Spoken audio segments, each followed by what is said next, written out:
Father, teach me to perform all my work only to please Thee. Let me feel Thee as the electricity of life, moving the machinery of my bones and nerves and muscles. In every heartthrob, every breath, every burst of vital activity, teach me to feel Thy power.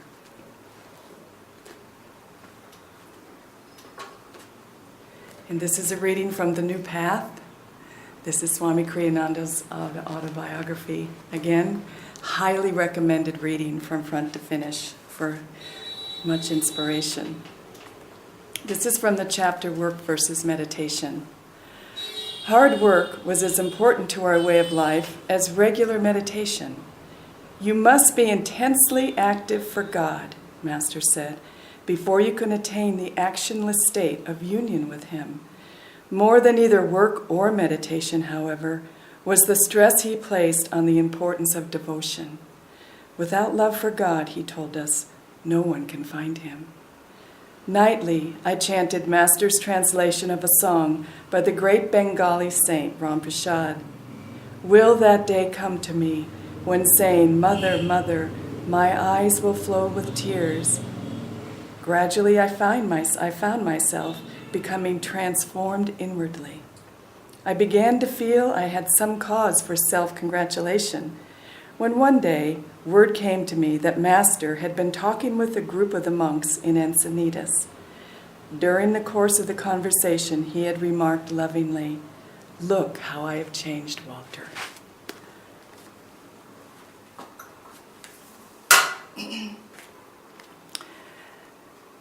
It's so wonderful to be back amongst our Guru Bhais and brothers and sisters on the path.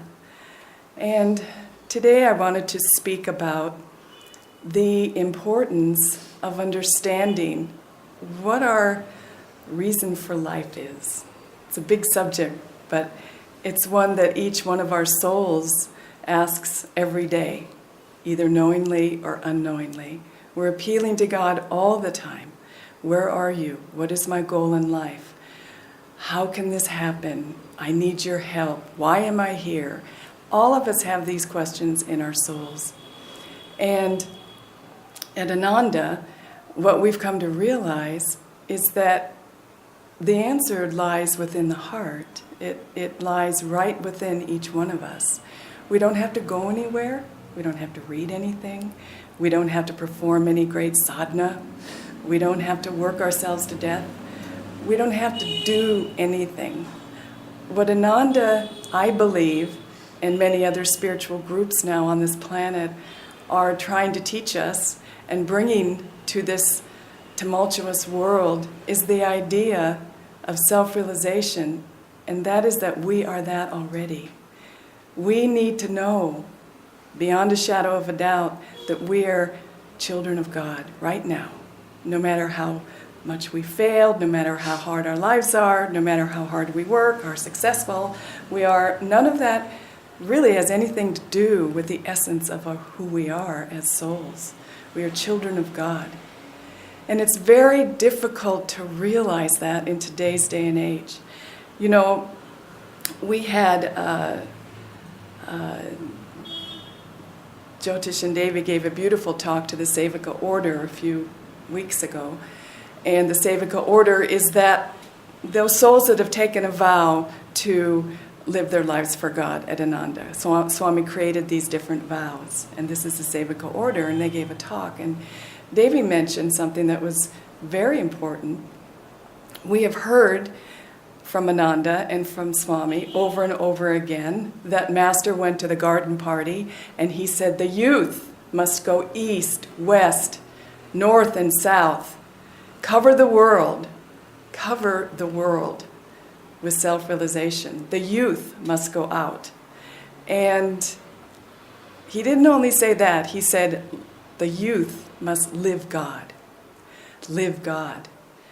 And in that talk, then Swami was the one that took it further and started spiritual communities in America. He started the first Ananda spiritual community because of that talk, but it started before that talk. This message in this new age of this vibration going out of living for God. It started when Lahiri Mahashaya was in Babaji's presence, and Babaji gave him Kriya Yoga.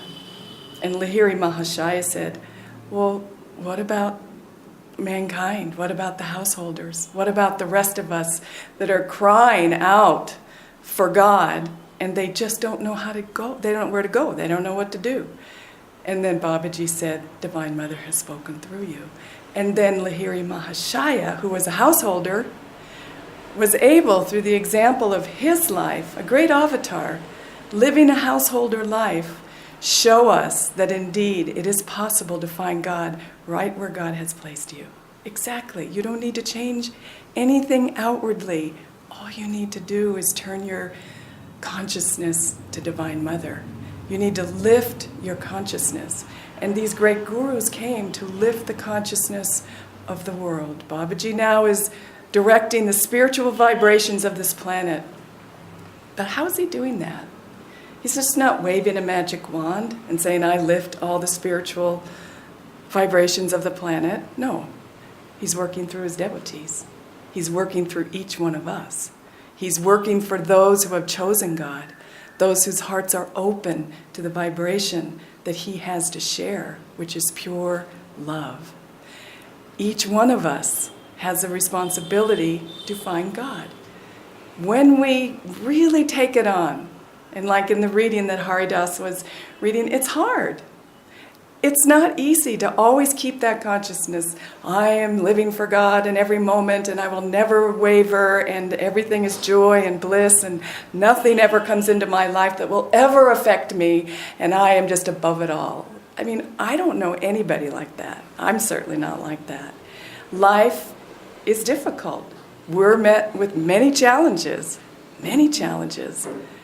But it's hard, but Swami used to say, so what? What else is worth working for than finding God? Nothing. Nothing on this earth is worth not finding God. We're going to find him eventually anyway. But why not now? Why don't we just, basically, we saw a bumper sticker on a car in San Francisco when we were there. It said, stop complaining. I love that bumper sticker because most of us spend a lot of time wishing things were different and complaining instead of just saying, okay, this is what I have to deal with. It might take a long time, might be a little difficult. These people in my life are giving me a lot of challenges. I really don't like my job that much, but if you lift your consciousness, that's one stream of energy. Remember, thoughts are streams of energy, and we don't own our thoughts. We attach ourselves to that stream of energy. So when you lift your consciousness, there's a whole nother stream of energy waiting for you. And that consciousness is Divine Mother, and she is pure love, and she has all the solutions for your problems. She has all of the joy that you need. She has all of the support, all of the compassion. Everything you need is in Divine Mother. So that's why in this life we have work. But Lahiri Mahashaya and Babaji and all the great ones have brought the meditation part of it. It's a two-edged thing. It's when you meditate, even for 5 minutes. There's a beautiful thing that Jaya once said. When he first came to Ananda, he met Swami, and Swami, he said, well, what should I do? He went to a class, and afterwards he went up and talked to Swami. He said, well, what should I do? And Swami said, meditate a half an hour every day. Jaya looked at him like, oh my God, half an hour. And maybe you know Jaya, but he's this great yogi, but in the beginning, he was just floored. He said, Swami, I can't meditate half an hour. And Swami said, okay, meditate 20 minutes. And Jai said, 20 minutes? Oh my God, that is way too much. And so then, they went through this thing. And then finally Swami said, well, how much can you meditate? And Jai said, 1 minute. That's all I can meditate is 1 minute. I mean, really honest with you, Swami. Swami said, good, meditate 1 minute. Look at what's happened to Jaya. He started with 1 minute twice a day. Now he's a deep meditator and a great, he always was a great soul, but it started to work for him. It took years, but it started with 1 minute. And that's why we have to be where we are. We can't be thinking, oh, if only I could meditate more, if only I could be more spiritual, if only my life were different, if only I had this time, then I could meditate. But Swami said, 1 minute. And you'll be so surprised when you meditate that 1 minute. You can go very deep in 1 minute because you know you only have 1 minute. And your mind starts working with you. And so instead of against you. And so the mind will say, I can do a minute. And then pretty soon you feel so peaceful, it's 2 minutes. And then 3 minutes. And then 4 minutes. And then you're able to take that meditation and that feeling you have of being one with God into your daily life. You know, Ananda Ma, I read this beautiful book and I just wanted to share it with you. It says, My Days with Sri Ma. Beautiful book, and it's about a devotee that spent many years with Ananda Ma, and her mother found Ananda Ma first. This was before Ananda Ma was popular, and she had huge crowds following her around India. But in the very beginning, this woman's mother just by chance met Ananda Ma through a friend, was completely transformed, and started following her, and then her children started being close to Ananda Ma, and then her husband started coming, and then her brothers, and then the whole family started following Ananda Ma. She became their guru. And she would go, as time went on, she would be in a place for a while, and she would put on these satsangs. And all the people around her, a very close-knit group, would be around her, and they would do everything. They would get the food, they would get the place, she would say where, she would check the food to make sure it was right, they would get the sound system, they would get the cushions, they would get places for people to stay overnight. All of a sudden their lives completely changed, and all they did was serve their guru.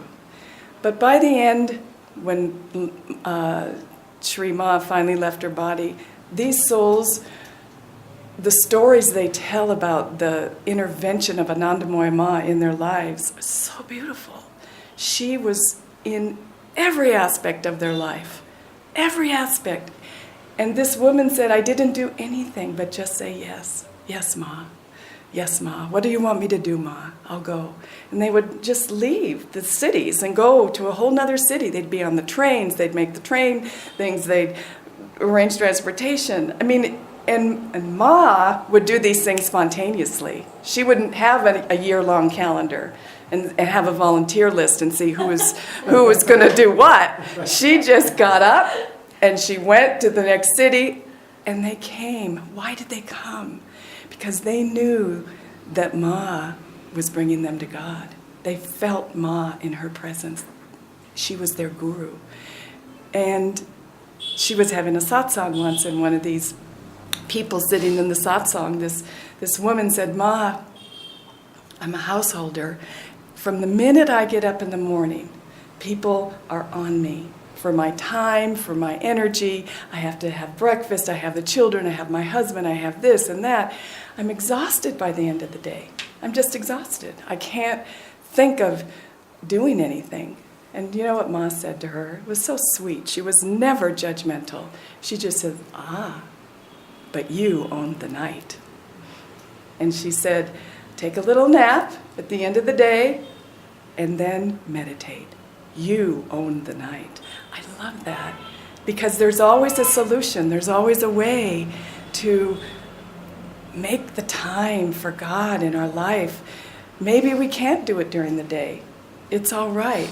But another thing that I wanted to mention is that each one of us is exactly where we're supposed to be. God knows where we are. He knows our karma. Master knows our karma. Swami knows our karma. So why do we resist? Why do we wish it were different? Why do we think, if only? Why do we have regrets of the past? We don't need to, not anymore. Because with Lahiri Mahashaya's technique of Kriya Yoga, we are able, in just a very few Kriyas, to shift our consciousness and be on that level where Ma is there, Master's there. I often think of Ma as our patron saint of Ananda. Everybody's there, just waiting for us to lift our consciousness. And if we can't lift our consciousness, then as it says in the Bhagavad Gita, if you can't do this, if you can't give me your soul and your body and your heart and everything, then just bring me your failure.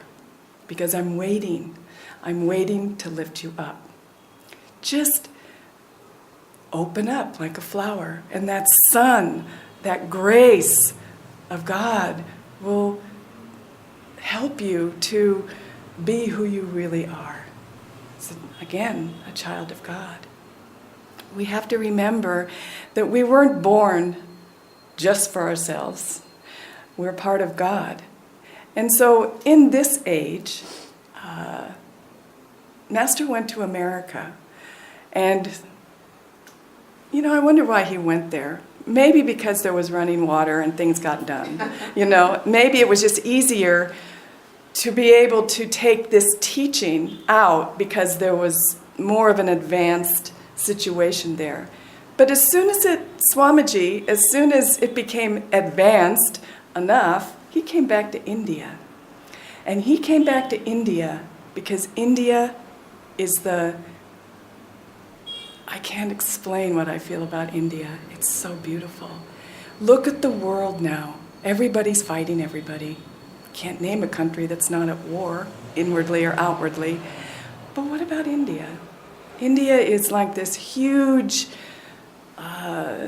ship in the middle of a turbulent sea. It's just there, and it's vibrating spiritual vibrations through the people that live here, that are aware and conscious, and so many are. This is really the future of the spiritual path in India. Because Swami came back and he said, when I'm teaching in America, I have to explain myself. I have to be intellectual and say all the scientific things that everything does to your brain, and I have to really be intellectual. When I go to Italy, it's a little better. People are more emotional. There, I can appeal to their hearts. But in India, I can give everything because everybody's already there. And so, what a blessing for Haridas and I to be here. And I often think that we've been here many times before because it's all so familiar. But given that, given your culture and your history, your spiritual history, and the awareness that you have about God and Guru and spirituality, isn't it important that we share that?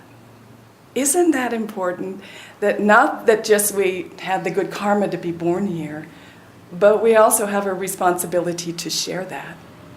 We can spend our whole life getting our material life together. Believe me, watch America. Look where it's led it. America is a very, very materialistic country. But it was founded on spiritual principles, and Master said it will go through some bad karma, but the good karma will come out. But in India, wow, you've never unbroken spirituality from the beginning. Isn't it imperative that now's the time to share it? And that's why Master came, and that's why Ananda Ma came, and that's why we have Kriya Yoga. Kriya Yoga means action. And so, yes, we lift our consciousness, but what do we do when we're lifted? Do we share that? Or do we look around for more ways to improve your own life? I really believe that souls are transformed more quickly in this age through service. Master didn't tell everybody to go to the Himalayas as soon as they got the technique. No. Lahiri Mahashaya went home. He had kids to raise. He had a wife. He was the example for that. So he served from his little balcony in Benares, and he gave these teachings. That's what Master did. He gave these teachings. So I think that's why we're here, is so that we can understand that all of it's going to go. All of it, this material world's going to go. But God's never going to go. And everybody here gets that. Sometimes I feel like we're standing up here just preaching to the choir. As they say, you guys already know everything we're saying. So I think why Haridas and I and the other Americans are here, and Swami came here, is to engage this population of saints, spiritually advanced, more than anybody on the planet as a collective, to get engaged and start serving. To get engaged and start spreading these teachings, because Lord knows the world needs it now. Don't get so caught up in your little worlds, because if you're thinking about somebody else, all of a sudden your problems become little. If you're serving and you're busy and you have God in your life and you're really thinking about God all the time, don't you think He's going to take care of you? He's going to freshen your life and remove your karma. That's what happens. But if we focus on our little lives, our karma gets bigger and bigger because we get littler and littler. If we focus on serving God, our karma diminishes. The Guru takes our karma. It's very, very important to understand service, not so that we can get the work out. Because another thing I wanted to mention is that there is no work other than each one of us taking it very, very importantly in your life, very, very seriously, to find God yourself. Because if you don't look for God yourself, how in the world can you share Him? You can't really. You can read a book. But if you are really serious, and I'm not saying that everybody has to be self-realized, I'm saying right where you are, like Jaya, that 1 minute. If you can only serve 1 minute a day with joy and really feel that energy flowing through your heart, you're going to see your life transformed. You will. I've seen it in people. I've seen it here in India. People that give 100% get 100%. You get what you give. So it's very important not to get so locked up in our own situations, although they are important, but only as instruments of God. Only, we're here for such a short time. I keep saying that because I think we're going to be 67 next year, at 68, 69. Swami was 86 when he left the body. It goes by really fast. I mean, my daughter, if I tell you this, I hope she never sees this talk, but she's 29. She already has a gray hair. She emailed me the other day. She said, "Oh my God, my life is over." But for us, who cares what the body does? Who cares? We just need to switch our priorities. But it brings so much happiness, so much joy to serve God. And that brings me to another point of brotherhood and togetherness. Each one of us is individual. But this is probably an example you have seen. You've got the hand up, and you've got each one of us, all in our own little lives. But what connects us? We're all connected to God. At the bottom of the fingers, at the bottom of our souls, we're connected, our spiritual lives. So why are we looking at each other as in opposition or in critical ways? Why are we saying, oh, well, this isn't getting done and that person's doing this and I don't like that person, if only my boss was different? It's so ridiculous because we're all connected. Your boss is there for a reason. Do you know that you drew your boss? That you drew these people into your lives, not so you can say, look what they're doing. They're so off base, and maybe they are. But you drew them so you can look inside and say, what can I do to change myself? They're your best friends because they're a mirror. What am I doing to attract this? What can I do to change myself? And you go inside. And Kriyabans and meditators, as sadhana, as a spiritual tool, you offer it up At the end of your meditation, this person, this situation, into the light. You hold it there, and then you bring the understanding and the grace back down. And you do it again and again. You hold those situations in your life. Ask God to give you understanding. You know, Anandi told a beautiful story. She said she was in a group at Ananda. Well, she was at Ananda for so many years, but in every single time they had a satsang, there was this one person in the satsang, this one person that would never look at her, would always interrupt her whenever she talked, was very rude to her, never spoke to her at all. And so Anandi, being like most of us, would go home and say, well, what's wrong with her? She must hate me. What's wrong with me? Something's wrong. And, just made this big thing out of it. So every time Anandi went to the group and this woman would do that, then Anandi would get more and more like this. Why won't you talk to me? There's something wrong, whatever. So she worked this thing way out of proportion. And so finally she just went home and she started meditating, and she started doing exactly what I'm saying. She started holding this woman up into the light. Every meditation, every day. The next satsang they had, like just a week later, she was in the dining room at the expanding light, and on one end of the room, and it's a big room, the lady walked in the door and then immediately walked right over to her and started talking. And said, hi, how are you? And she just laughed. She said, oh my gosh, it was so obvious. It was me, I was holding her like that. And now, look what Divine Mother did. We can use these teachings to work for us and not wish things were different, but take life into our own hands and really change ourselves. And when we change ourselves, we will see that everyone is trying to change themselves. Everybody is just doing the best they can. And we need, Swami often said, forgive those who have hurt you. Christ said it, all the great ones say it. Forgive these people. But Swami took it further. He said, not so much for them, so you relieve, but for yourself, because you remove that block from your heart.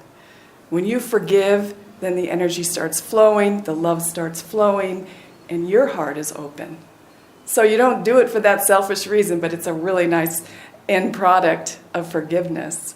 So at Ananda, we have this work to do, spiritual work. It starts with us. And in the old days, the spiritual groups or whatever, there were two different kinds of groups. There was one group, the monks and the nuns that would be cloistered, and also the sadhus that would go off to the Himalayas. They just went off and meditated and did sadhana. And then there was the other group that all they did was service and social work in hospitals and the poor, and they were always outward. But Master brought it together. Now we have the inner and the outer all in one. And so he has given us this practice of sadhana. He's given us service to do. We really don't have to look too far to find out what our goal in life is. Because our goal in life is to have fun and to love God and be grateful for this incarnation. Because this incarnation, I don't know if it's going to happen again. Look what we have. We have the gurus. We have each other.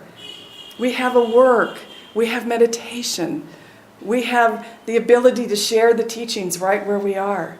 We have so much right now. There's grace flowing to souls that are seeking God on this planet. Why? Because Lord knows the world needs it. The world needs us right now. I really believe that. And I believe that when Swami was saying the youth go east, west, north, and south, he meant us. Well, you. He meant us. And that's why when we were really young, when we came to Ananda, but he meant all of us. That's who he was talking to. He wasn't talking to his generation. He was talking to the next generation. And because of that, people that have taken it seriously, it's grown.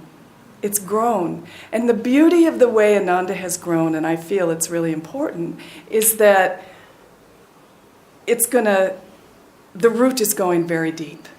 the root is going very deep. The root of devotion, the root of service, the root of love for God. It's not just how many people can we get, and if we don't fill the hall, we're all going to go, hang our heads and all. No. We're living on a higher vibration. We're sharing vibration. We're sharing consciousness. We're sharing love. It doesn't matter what manifests, because it will, as God sees fit, manifest the way He wants it to. But if we're lifted up with open hearts and living in a vibration that's high, that's available to us, now that we have our Kriya Yoga and our gurus and our guru bhais to help us, that's what's changing the world. Because we're touching hearts. We're touching souls. We're not just doing a balance sheet. We're really, really, if you take your spiritual life seriously, you're touching souls. Your family, the people you work with, your relatives, but also your guru bhais. Sometimes I think the guru bhais get off to the side, because we need to concentrate more on what is a spiritual family. It's a blessing. It is such a blessing. We are a part of a huge amount of people and souls now all over the planet that are spreading these teachings. And they're spreading the teachings by loving God in their own lives. That's what's powerful. We're taking it seriously. We're taking responsibility for our own lives. And it's a blessing to be on the planet at this time. A blessing. Who knows what's going to happen to the world? I don't know. There's been predictions. Even Ananda Ma said, there's wars and horrible things ahead. But also, Ananda Ma said it, Master said it, Swami said it, the Gurus all said it, devotees will be protected. And I think that he meant seekers of God. Sincere true seekers. Sincere devotees. Not just the ones that sign on the dotted line and, that's it. But people that are really seeking God and opening up to that light, they'll be protected. And also their loved ones. And also, you see how it grows and how God loves us?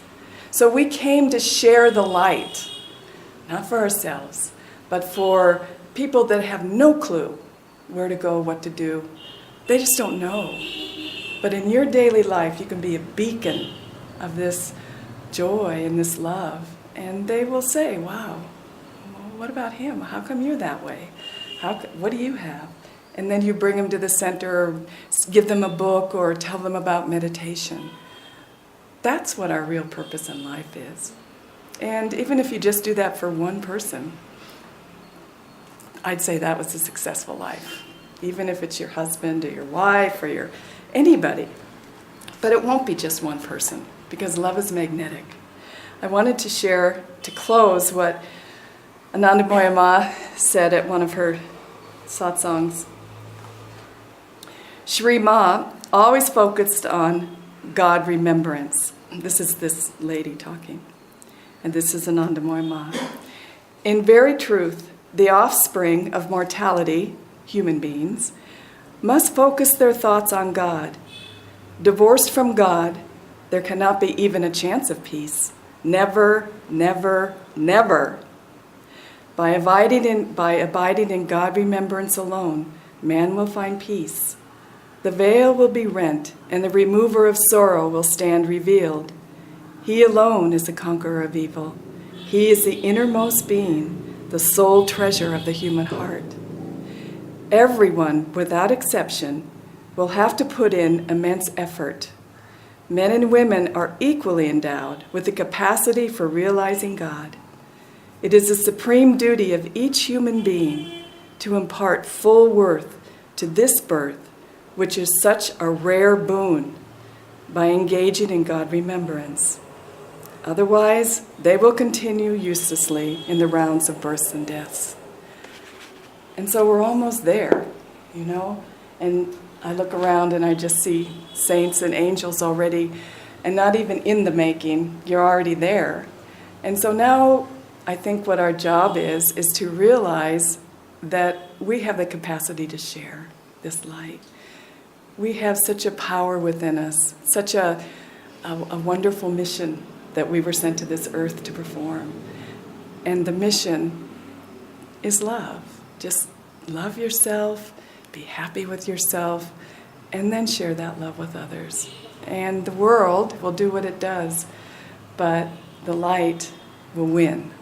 The light will never diminish, because as soon as the light goes on, the darkness disappears. So God bless you all, and thank you for coming today. And please stand for our Aarti.